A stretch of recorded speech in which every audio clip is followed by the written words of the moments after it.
पढ़ाई ना करने के पीछे ये कारण है कि आपको पढ़ने का नहीं मन है। पढ़ाई करने का पीछे ये कारण है कि आप पढ़ना तो चाहते हो, लेकिन आप समझ नहीं पाते हो। सही तरीके से जानकारी आपके पास नहीं, आपके हिसाब से नहीं पहुँचती है, जिसके कारण आप नहीं पढ़ पाते हो। नहीं, आप समझ नहीं पाते हो, आप समझना हर एक तरीकों से आप चाहते हो, लेकिन आप ऐसा नहीं कर पाते हो, ठीक है? इसीलिए मैंने आपकी लैंग्वेज में आपके लिए आसान बनाकर पढ़ाई को आसान तरीके से आपके लिए नहीं, हर एक वीडियो में जो भी भाषा मेरे समझाने का तरीका है, बहुत ही कैज़ुअल है, आसान है, अपनी भाषा में है, ताकि आप आसानी से समझें और उसका कहीं न कहीं यूज़ अपने ज़िंदगी में करें। तो मैंने 2 लेक्चर जो प्रकाश का परावर्तन से रिलेटेड था, पार्ट 1 पार्ट 2 मैंने यूट्यूब पे डाल दिया है और इसमें जो ये पार्ट 3 लेकर आया हूँ, तो इसमें बताने वाले हैं कि गोलीय दर्पण से संबंधित कुछ मुख्य बिंदुएँ, यानी गोलीय दर्पण से संबंधित कुछ मुख्य बिंदुओं के बारे में बताने वाले हैं। तो आते हैं, समझते हैं पहले क्या होता है गोलीय दर्पण, ठीक है? तो आप गोली खेले होंगे बचपन में जब छोटे रहे होंगे, तो उस समय कहीं न कहीं गोली तो ज़रूर खेला होगा आपने, ठीक है? और गोली क्या होता है? ऐसा गोल होता है, चाहे फुटबॉल भी होता है, गोल ही होता है, गेंद भी गेंद जो होता है वो भी क्या होता है? गोल ही होता है, ठीक? अब देखो, इसके मध्य इसके जो बीच वाला हिस्सा होता है, क्या होता है? गेंद का बीच वाला हिस्सा, चाहे फुटबॉल के बीच वाला हिस्सा या गोली का जो बीच वाला हिस्सा होता है, क्या होता है वो? सेंटर कहलाता है। क्या कहलाता है? केंद्र, केंद्र कहलाता है। तो जब ये गोलीय दर्पण होगा, तो गोलीय दर्पण के सेंस में इसको क्या बोलते हैं? केंद्रक बोलते हैं। क्या बोलेंगे? केंद्रक बोलेंगे। देखो देखो, जब आप क्या करना, इस गोलीय दर्पण को आप 2 हिस्सों में आप बाँट दोगे। क्या करोगे? 2 हिस्सा में आप इसको बाँट दोगे, य ठीक है? और 2 हिस्सा में एक तरफ अंदर की तरफ से आप रस्तित कर दो, पेंट कर दो। क्या कर दो? अंदर की तरफ से रस्तित कर दो एक तरफ बाहर की ओर। एक हिस्सा बाहर की ओर से रस्तित कर दो, पेंट कर दो, ठीक है? और एक हिस्सा अंदर की ओर से इसको पेंट कर दो। तो आप देखोगे कि इसमें एक उत्तल दर्पण मिलेगा आपको और एक अवतल दर्पण आपको मिलेगा, ठीक है? तो ये जो बाहरी फेस इसमें परावर्तक सतह बना, ये फेस इसका जो बाहरी वाला हिस्सा परावर्तक सतह बना, ये क्या है? इसमें बाहर के तरफ परावर्तक सतह है। इसका मतलब है ये हमें क्या कौन सा दर्पण मिल गया? उत्तल दर्पण। और इसमें जो परावर्तक सतह अंदर की ओर मिल गया, परावर्तक सतह क्या हुआ? अंदर की तरफ मिल गया। इसका मतलब ये क्या है? अवतल दर्पण हमें मिल गया, ठीक है? तो देखा, एक गोलीय दर्पण हमने लिया। गोलीय दर्पण वो भी किस टाइप का? बॉल टाइप का या फुटबॉल टाइप का या गोली जो कंचा खेलते हैं उस टाइप का। उसके 2 हिस्सा किए, तो उसमें से क्या हमें मिला? एक उत्तल दर्पण और एक अवतल दर्पण, ठीक? अब देखो, उत्तल दर्पण जो भी गोलीय दर्पण होता है, उसके केंद्रक बीच वाला हिस्सा क्या कहलाता है? केंद्रक कहलाता है। केंद्र बोलो या केंद्रक कहो, ठीक है? दोनों बात एक ही होता है। अब देखो, 2 हिस्सा इसको किए, एक उत्तल दर्पण में और एक अवतल दर्पण में। तो इसका सेंटर कभी भी बदलेगा नहीं। सेंटर यानी कि इसका जो केंद्रक होगा, यानी कि केंद्र जो होगा वही के वही रहेगा, ठीक है? चलो, तो हमको ये उत्तल दर्पण मिला, ये अवतल दर्पण हमें मिल गया, ठीक है? चलो, तो यहाँ से और यहाँ पे ऐसे हम नापते हुए चले, मापते हुए चले या नापते हुए चले, तो इसके मध्य बिंदु हमें यहाँ पे मिलेगा, ठीक है? उत्तल दर्पण में देखें, यहाँ से अगर इसको मापे तो इसका मध्य बिंदु कहाँ पे हमें मिलेगा? यहाँ पे मिलेगा। और अवतल दर्पण मापे तो इसका कहाँ पे मेन पॉइंट मिलेगा? यहाँ पे मिला, ठीक है? तो चलो, तो उत्तल दर्पण के जो मध्य बिंदु है, इसके मध्य बिंदु को हम क्या बोलेंगे? ध्रुव कहते हैं। क्या बोलते हैं? मध्य बिंदु को हम ध्रुव कहते हैं। उसी तरीके से अवतल दर्पण में देखेंगे, इसके मध्य बिंदु को हम क्या कहेंगे? ध्रुव कहेंगे। और ध्रुव को हमेशा P से डिनोट करते हैं, मतलब इसका संकेत हमें हमेशा P से दर्शाते हैं, ठीक है? और ये जो केंद्र होता है, इसे हमेशा C से हम दर्शाते हैं। ठीक है, चलो आप जानते हो कि कोई भी आ, गोला होता है, गोल होता है तो उसमें त्रिज्या होता है। ठीक है, कोई भी वृत्त होता है या गोला होता है या फुटबॉल टाइप होता है या गेंद टाइप होता है, इसमें तो आपने मैथ में पढ़ा होगा कि उसमें एक त्रिज्या होता है। तो उसी तरीके से इसमें भी त्रिज्या होता है। आप कहीं से भी इसको नाप दो, यहाँ से यहाँ तक, यानी कि ये जो परिधि है, किनारे में क्या होता है, ये जो हिस्सा होता है परिधि होता है। मैथ के हिसाब से चले तो ठीक है, ये वृत्त जैसा दिख रहा है, वृत्त के ये जो किनारे वाला हिस्सा है वो कहीं ना कहीं क्या होगा, परिधि होगा। ठीक है, और परिधि से केंद्र को मिलाने वाली रेखा अक्सर क्या होता है, त्रिज्या होता है। चलो, तो यानी कि ये जो उत्तल दर्पण अवतल दर्पण जिस गोले का भाग है, उत्तल दर्पण हो या अवतल दर्पण, जिस गोले का भाग है उसके त्रिज्या को क्या कहेंगे, वक्रता त्रिज्या। यानी कि गोलीय दर्पण की त्रिज्या को हम क्या बोलते हैं, वक्रता त्रिज्या। ठीक है, ध्रुव समझ में आ गया कि गोलीय दर्पण जिस गोले का भाग है, ठीक है, उसके मध्य बिंदु को हम क्या बोलते हैं, ध्रुव बोलते हैं। ठीक है, और वक्रता केंद्र, गोलीय दर्पण के केंद्र को क्या बोल लेते हैं, वक्रता केंद्र कहते हैं। तो आपको ये तीनों बात वक्रता केंद्र, ध्रुव और त्रिज्या के बारे में समझ में आ गया होगा। ठीक है, चलो अब देखते हैं मुख्य अक्ष के बारे में। मुख्य अक्ष या इसको प्रधान अक्ष भी बोलते हैं। ठीक है, मुख्य अक्ष को हम प्रधान अक्ष भी कहते हैं। देखो, तो यहाँ पे आपको क्या दिख रहा है, यहाँ पे आपको वक्रता केंद्र दिख रहा है और यहाँ पे आपको ध्रुव दिख रहा है। चलो, तो ये दोनों को जब आप मिलाओगे, क्या करोगे, ध्रुव और केंद्र को, यानी कि वक्रता केंद्र को आप जब मिलाओगे तो आपको क्या मिलेगा, एक मुख्य अक्ष प्राप्त होगा। क्या मिलेगा, एक मुख्य अक्ष आपको प्राप्त होगा। तो ये जो पीसी, ये जो लंबाई दिख रहा है ना, ऐसे ऐसे ये जो लंबाई दिख रहा है, ठीक है, इसी को हम बोलेंगे मुख्य अक्ष या प्रधान अक्ष। गोलीय दर्पण का मुख्य अक्ष या प्रधान अक्ष। अब देखो, ये केंद्र वक्रता केंद्र से और ध्रुव के बीच में, उत्तल दर्पण में हम देख रहे हैं कि वक्रता केंद्र और ध्रुव के बीच में जब मिला रहे हैं इस लाइन को, तो हमको प्रधान अक्ष या मुख्य अक्ष मिल रहा है। उसी तरीके से वक्रता केंद्र और ध्रुव के बीच में इसको मिला देंगे तो हमको क्या मिल जाएगा, मुख्य अक्ष या प्रधान अक्ष। तो एक उत्तल दर्पण के लिए हो गया और एक अवतल दर्पण के लिए होगा। ठीक है, और देखो, ये जो मुख्य अक्ष हुआ ना, ये कहीं ना कहीं वक्रता त्रिज्या के बराबर ही होता है। ये जो मुख्य अक्ष होगा, ठीक है, उत्तल दर्पण का मुख्य अक्ष हो या अवतल दर्पण का मुख्य अक्ष हो, ये हमेशा क्या होगा, वक्रता त्रिज्या के बराबर होगा।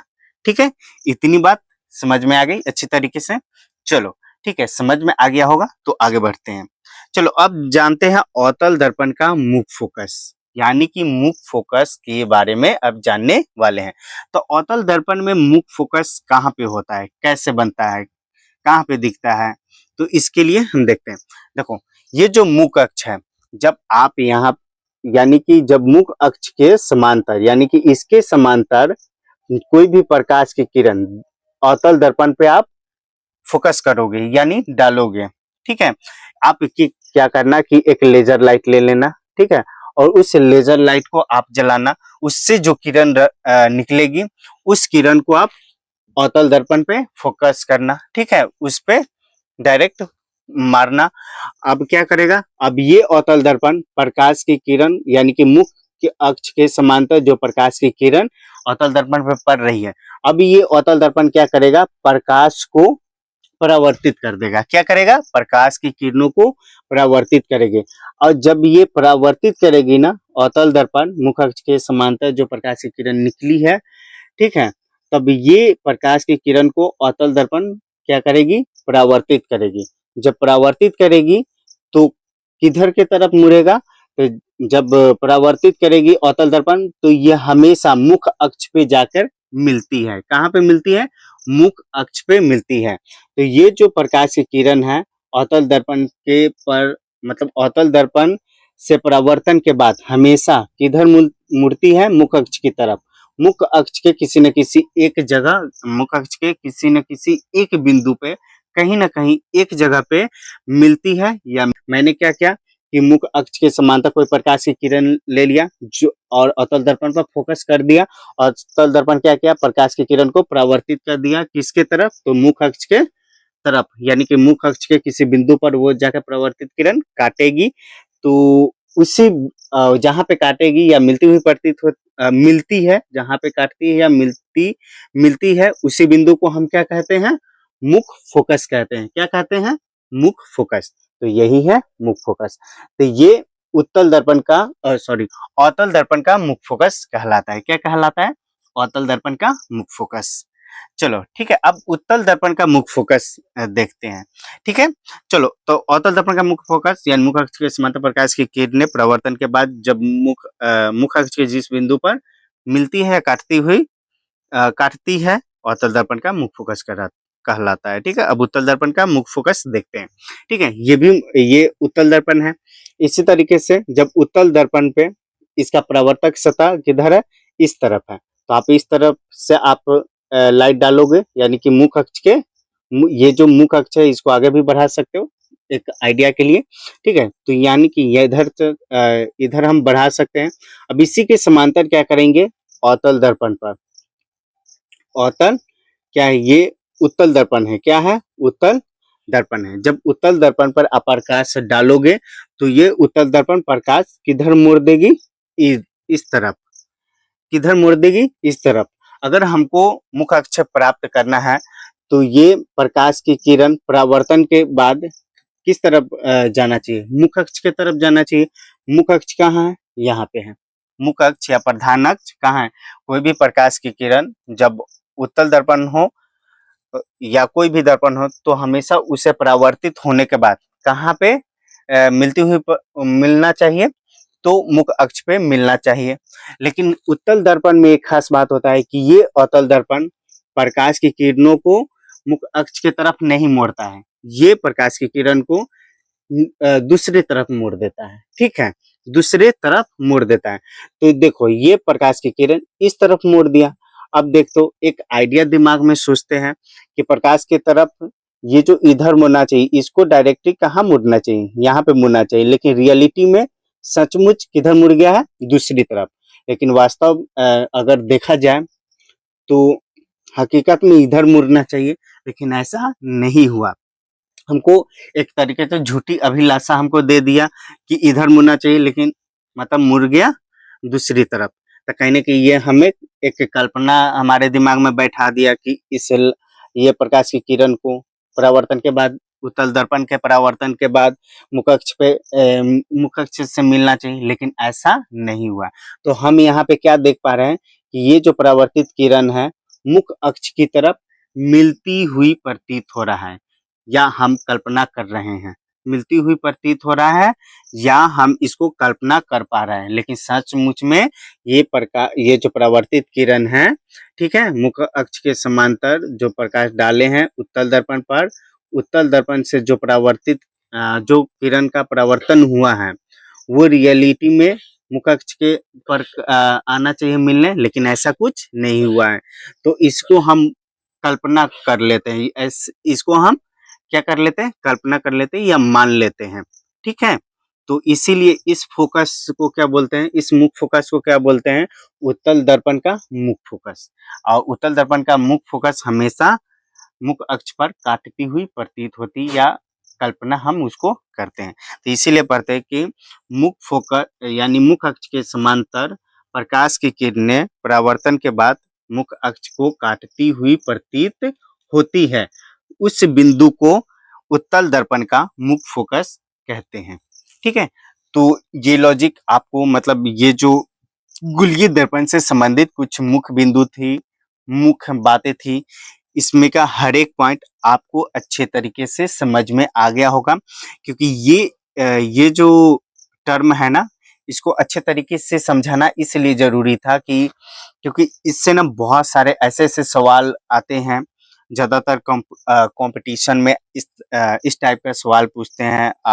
इवन कि आप जब मैट्रिक का एग्जाम दे रहे हो तो उसमें भी इसमें से जरूर ना जरूर 2 या 3 नंबर का इस टाइप का सवाल रहेगा ही रहेगा। ठीक है।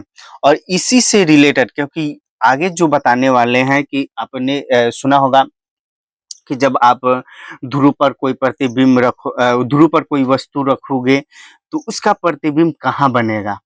चाहे आप केंद्र पर वस्तु रखोगे तो उसका प्रतिबिंब कहाँ रखेगा, कहाँ बनेगा। आप अगर आप ध्रुव और केंद्र के बीच में प्रतिबिंब रख रहे हो, चाहे ध्रुव और मुख्य फोकस के बीच में प्रतिबिंब वस्तु रख रहे हो, तो उसका प्रतिबिंब कहाँ बन रहा है।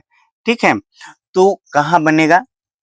जब इस सब टाइप का क्वेश्चन आता है तो हमारा दिमाग कहीं ना कहीं वाइब्रेट करने लगता है, समझ नहीं आता है, ये हमारे दिमाग से बहुत ही आउट ऑफ जाता है। ठीक है, दिमाग से टोटल बाहर जाता है, क्योंकि जो मुख्य बिंदु है, ये सार अगर आपने, ये जो मेन पॉइंट है, अगर इसको आपने समझ लिया तो जो भी प्रतिबिंब से रिलेटेड सवाल मन में होते हैं या एग्जाम में हमको दिक्कत आता है तो उसको हम आसानी से सॉल्व कर लेते हैं। ठीक है, इसीलिए इसको अच्छे तरीके से समझना जरूरी है।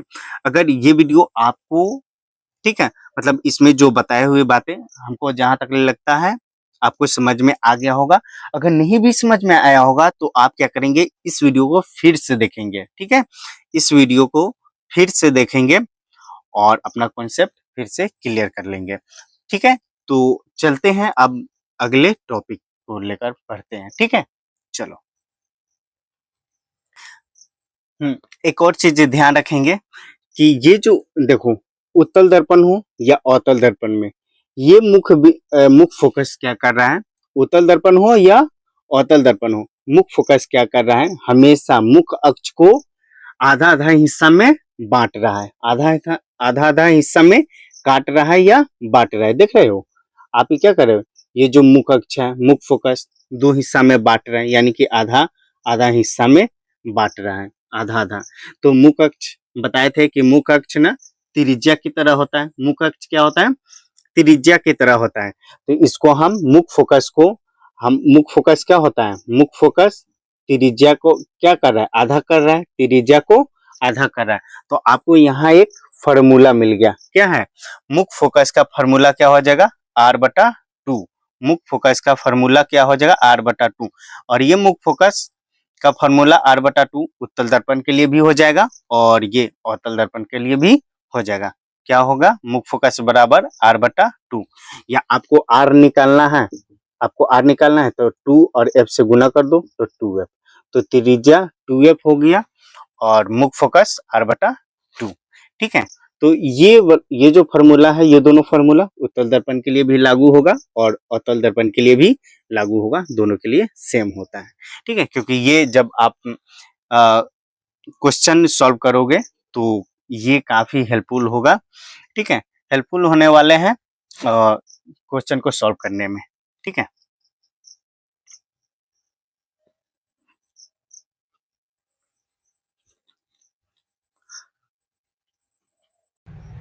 तो अगला पॉइंट क्या है, मुख्य फोकस और ध्रुव के बीच की दूरी क्या कहलाता है, मुख्य फोकस और ध्रुव की बीच की दूरी क्या कहलाता है, फोकस दूरी। मैंने एक उत्तल दर्पण अभी बनाया था और अवतल दर्पण के भी एग्जाम्पल दिए थे। नहीं, मुख्य अक्ष के समांतर जो प्रकाश की किरण है, ठीक है, इधर जाना चाहिए लेकिन ये गया, इधर चला गया लेकिन जाना चाहिए टकराने के बाद इधर, लेकिन ऐसा कुछ नहीं हुआ।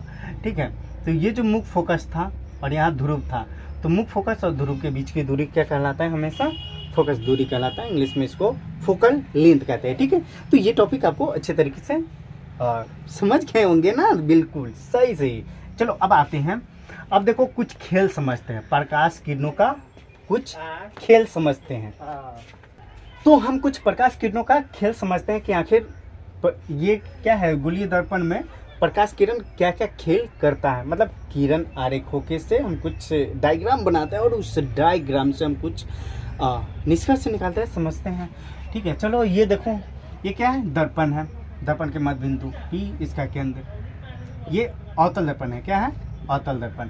अवतल दर्पण में क्या होता है, ये ध्रुव और ये केंद्र, वक्रता केंद्र, ये मुख्य अक्ष केंद्र और ध्रुव को मिलाने वाली रेखा मुख्य अक्ष का।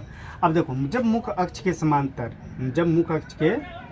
समांतर प्रकाश अवतल दर्पण पे डालते हो, फोकस करते हो, तब ये परावर्तन के बाद कहाँ काटती है? मुख्य अक्ष के किसी बिंदु पर काटती है, और जिस बिंदु पर काटती है उसको हम क्या बोलते हैं?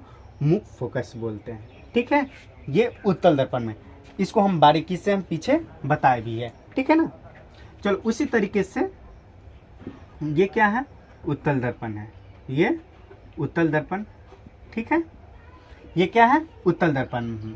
ये ध्रुव हो गया, इसका इधर केंद्र हो गया, इधर भी हो सकता है। ठीक है, दोनों तरफ केंद्र होता है।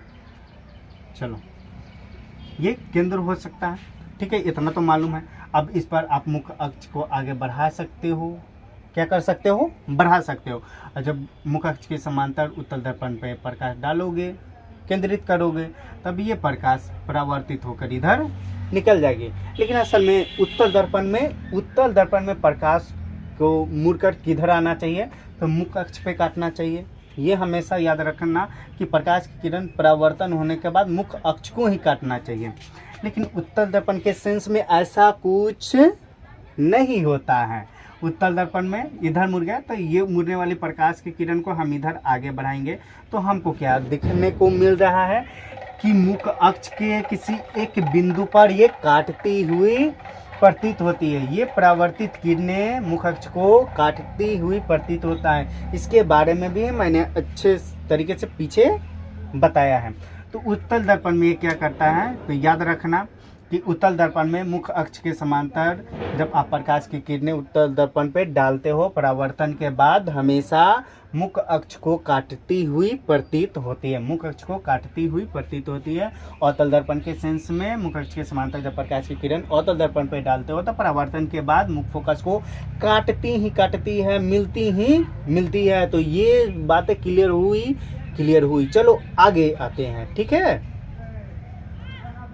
हाँ, तो अवतल दर्पण पे आते हैं। अब देखना, पहले क्या हुआ था कि मुख्य फोकस को काटा था, यानी कि मुख्य अक्ष के समांतर प्रकाश डाले थे तो मुख्य फोकस को काटा था। अब क्या करना है? अवतल दर्पण में क्या करना है कि मुख्य फोकस पे प्रकाश की किरण डालना है। मुख्य फोकस पे क्या करना है? प्रकाश की किरण डालना है अवतल दर्पण में। ठीक है, और देखते हैं कि टकराकर किधर जाता है। तो अब जब भी अवतल दर्पण पे अवतल दर्पण में जब भी मुख्य फोकस पे प्रकाश की किरण या लेजर लाइट की किरण आप डालोगे तो क्या देखना, वहाँ पर आपको देखने को मिलेगा कि ये दर्पण परावर्तन, मतलब ये प्रकाश की किरण को परावर्तित करेगी। और ये किरण परावर्तन के बाद क्या होगा? परावर्तन के बाद हमेशा क्या होता है? मुख्य अक्ष के समांतर हो जाते हैं। तो अवतल दर्पण में जब आप मुख्य फोकस पे प्रकाश की किरण डालोगे तो परावर्तन के बाद कहाँ जाएगी? मुख्य फोकस के समांतर परावर्तित किरण हो जाती है। अवतल दर्पण में परावर्तन के बाद किरणें क्या होती हैं? मुख्य फोकस के समांतर हो जाती है। तो इस तरीके से आप देख लो कि उत्तल दर्पण में क्या होता है। जब उत्तल दर्पण पे आप मुख्य फोकस पे देखो, मुख्य फोकस यहाँ है, मुख्य फोकस, आप मुख्य फोकस के सामने ऐसे जब इस पे प्रकाश ऐसा डालो कि मुख्य फोकस पे आती हुई रियल में इधर आना चाहिए, मतलब प्रकाश किरण इधर हो। लेकिन आप जानते हो कि उत्तल दर्पण जब भी परावर्तित करती है तो मुख्य फोकस पे नहीं काटती, मुख्य फोकस पे काटती हुई प्रतीत होती है। बताया है। ठीक है, तो क्या होता है? इधर प्रतीत होगी, काटेगी नहीं, ये परावर्तन होगी और क्या होगा? मुख्य अक्ष के समांतर हो जाएगा। तो उत्तल दर्पण में जब आप प्रकाश की किरण डालते हो तो परावर्तन के बाद मुख्य अक्ष के समांतर हो जाता है। समझ में आया? ठीक है, तो आगे बढ़ते हैं। तो अवतल दर्पण में हमने क्या क्या देखा, एक बार ट्राई किया मुख्य अक्ष के समांतर प्रकाश किरण डालकर। ठीक है, तो मुख्य फोकस को काटा, मुख्य फोकस पे डाले तो मुख्य अक्ष के समांतर परावर्तित किरण हो गया। उसी तरीके से अवतल दर्पण में देखा। अब देखते हैं क्या चीज़ कि अब देखते हैं कि अब ना प्रकाश की किरण अब केंद्र पर डालकर देखते हैं। प्रकाश की किरण अवतल दर्पण में देखते हैं कि अवतल दर्पण में प्रकाश की किरण केंद्र पर डालते हैं। ठीक है, तो जब केंद्र पर डालेंगे देखते हैं कि क्या होता है। जब आप प्रकाश की किरण अवतल दर्पण पे डालोगे क्या होगा? जब आप प्रकाश की किरण अवतल दर्पण की केंद्र पे जब आप प्रकाश की किरण डालोगे तो क्या होगा? ये प्रकाश की किरण परावर्तित होकर परावर्तित होकर अवतल दर्पण के केंद्र से ही होकर गुजर जाती है, यानी कि परावर्तित होकर निकल जाती है। जब अवतल दर्पण में आप प्रकाश की किरण केंद्र पर डालते हो तो परावर्तन के बाद केंद्र से होकर ही प्रकाश की किरण परावर्तित हो जाती है, केंद्र से ही होकर परावर्तित हो जाती है। उसी तरीके से जब आप उत्तल दर्पण में प्रकाश की किरण, अब यहाँ केंद्र है, उत्तल दर्पण में आप डाल लो प्रकाश की किरण, लेकिन आपको पता है कि उत्तल दर्पण में प्रकाश की किरण केंद्र की तरफ असल में नहीं जाएगी, अवतल दर्पण की वक्रता केंद्र पे नहीं पड़ेगी, उधर पड़ती हुई महसूस होती है, मिलती हुई वक्रता केंद्र पर महसूस होती है प्रकाश की किरण नहीं। उसी तरीके से जब आप डालोगे उत्तल दर्पण पर प्रकाश की किरणें, तब ये परावर्तित होकर क्या होगी, उसी रेखा पर जहाँ से आपतित किरण आई है, जहाँ से प्रकाश की किरण डाले हो उसी सिद्ध में निकल जाएगी, उसी पे परावर्तित होकर निकल जाएगी, यानी कि जहाँ से आपतित किरण आती है आपतित किरण पर ही परावर्तित किरण हो जाती है। उत्तल दर्पण में जहाँ से आप आपतित किरण मार रहे हो, उत्तल दर्पण में जब आप आपतित किरण वक्रता केंद्र पर मारते हो तो वक्रता केंद्र के तरफ तो जाती हुई नहीं हो, मतलब जा नहीं पाती, उधर महसूस होगी, कल्पना कर सकते हो, लेकिन रियली में आप परावर्तन के बाद उत्तल दर्पण में क्या होता है कि आप जहाँ से आपतित किरण डालते हो उसी पर, जस्ट उसी पर परावर्तित हो जाती है। ठीक है, जहाँ से आपतित किरण आएगा उधर ही परावर्तित करना। और ये अप्लाई, ये नियम अवतल दर्पण और उत्तल दर्पण में बैठता है। फर्क कितना है कि अवतल दर्पण में रियली में परावर्तित होती है और उत्तल दर्पण में भी वक्रता केंद्र पर मिलती हुई प्रतीत होती है, बस यही फर्क है। ठीक है, आगे आते हैं। ठीक है, तो इस बार हम क्या करते हैं, इस बार अवतल दर्पण में प्रकाश की किरण यानी लेजर लाइट की किरण हम किस पे डालते हैं, ध्रुव पे डालते हैं। अवतल दर्पण में देखते हैं ध्रुव पर डालकर क्या होता है। जब आप किसी प्रकाश की किरण को ध्रुव पे फोकस करते हो, ध्रुव पे डालते हो, तो यह परावर्तन होकर कहाँ चली जाती है, परावर्तित होकर ध्रुव से ही इधर कर जाती है। ठीक है, मुड़ जाती है, ये कभी भी मुख अक्ष को कहीं पे भी नहीं काटती है। ठीक है, तो इस तरीके से, उसी तरीके से उत्तल दर्पण में, जब उत्तल दर्पण में प्रकाश की किरण क्या करोगे आप, ध्रुव पर, उत्तल दर्पण में ध्रुव पर प्रकाश की किरण आप डालते हो तो ये परावर्तित होकर किधर जाएगी, इधर आ जाएगी। ठीक है, परावर्तित होकर इधर आ जाएगी। ठीक है, अवतल दर्पण में ऐसे डालोगे तो ये दूसरी तरफ चली जाती है। तो अवतल दर्पण हो या उत्तल दर्पण, अवतल दर्पण हो या उत्तल दर्पण, आप जब ध्रुव पर प्रकाश की किरण डालते हो तो परावर्तित होकर आपतित किरण के दूसरी तरफ चली जाती है। आपतित किरण के क्या होता है, दूसरी तरफ चली जाती है। ठीक है, तो ये बातें समझ में आई। चलो, आई थिंक कि आपको बहुत बढ़िया सी मैंने जो समझाया उसको आप अच्छे तरीके से समझ गए होंगे। ठीक है, और आप जितना आसानी से समझे हो दोस्त, उतना ही आसानी से अपने दोस्त को भी शिक्षित करना है। मेरा मिशन है, मेरा सोच है कि हम जो नॉलेज ग्रहण किए हैं, शिक्षा ग्रहण किए हैं, उसका इम्प्लीमेंटेशन हमारा दोस्त भी करे। ठीक है, हमारा दोस्त भी सीखे, तो इसको ज़रूर अपने दोस्त के पास शेयर करना। ठीक है, चलो जब तक ले आते हैं। ठीक है, तब तक इसीलिए मैंने बताया, एक चीज़ हम बताया था कि यहाँ पे गोलीय दर्पण में प्रकाश गिरने के खेल देख लिया, खेल था, ये प्रकाश किरणों का ही खेल था गोलीय दर्पण में, समझा। चलो तो आते हैं अब आगे। ठीक है, समझते हैं।